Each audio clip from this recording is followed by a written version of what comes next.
through with us. The president has gone a tweeting spree this morning about the border wall funding and the shutdown. Here's his 9th tweet in about an hour. He says this: Mitch, use the nuclear option and get it done. Our country is counting on you.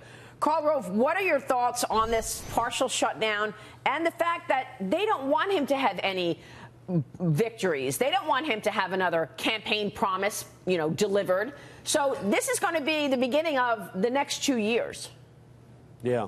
Look, let's stipulate there's a lot of hypocrisy into this. Chuck Schumer was one of 80 members of the U.S. Senate in 2005 to vote for the Secure Fence Act, which authorized the construction of 700 miles of fence and border wall. We built roughly 650 miles of that, but he supported it. And he could have easily said, we'll give the president some billions of dollars in order to complete the commitment that Chuck Schumer, made in 2005 to build 700 miles of wall. But having said that, this is a total mess from start to finish. The president has a televised private meeting with Schumer and Pelosi to try and arrive at an agreement. And in that says, I'm happy to take the responsibility to shut down the government, and I won't blame you. Then we go forward, and the Senate starts talking about passing a bill without his border wall. He is silent until they pass it, and it's only after they pass it that he begins to say, "Okay, I'm not going to sign that temporary spending measure." So we get right up here to the end, and I agree with your correspondent at the White House, Berman. I don't see the way forward. What's the strategy to get to a victory here? So right.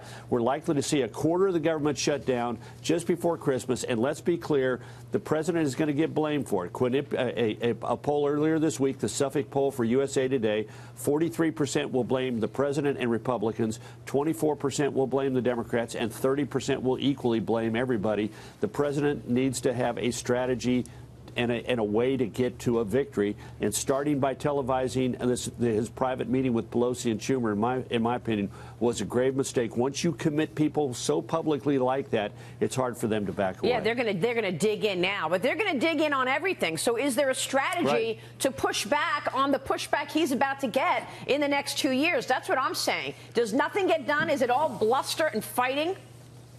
Well, there can be things that get done. I mean, take a look at the first step criminal justice reform bill that just got passed by big margins. Okay. Is there a way that people could find a way forward? Yeah, but you need to have, the president needs to have a plan and a strategy, and he needs to be careful about putting this all on TV.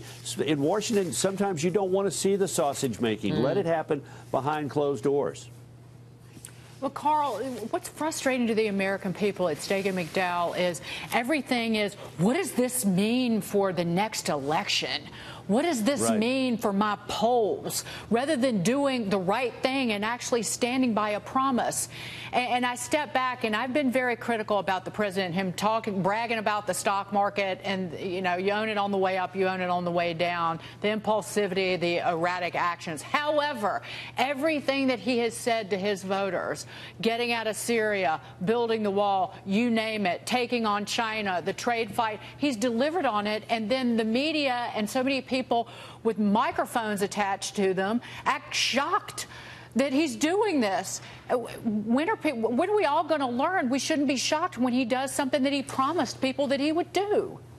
Well, that's right. But what you say in the campaign needs to be explained if you're going to do it as president. You mentioned, for example, Syria. This is a big, important decision. By withdrawing from Syria, there's a reason why Vladimir Putin praised it. Yeah. The Ayatollahs in Tehran didn't praise it, but this is a huge win for them. Basically, the United States is pulling out of Syria, which is a client state of Iran. Our allies in the Middle East are deeply concerned about this. So this requires the president patiently explaining what his policy is to our allies, explaining it to the country, instead of just springing it on us without any explanation. I agree with you on that. I just want to point out, I agree with you on that. But if you look at it through a different lens, he talked about it.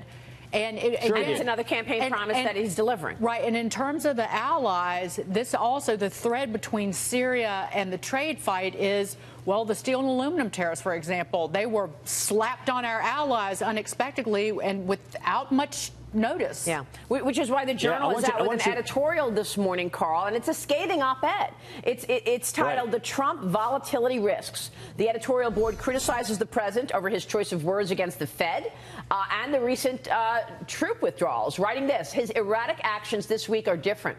Heading into 2019 and divided government, Mr. Trump is acting less like a confident disturber of the status quo and more like a raging bull. Yeah, look.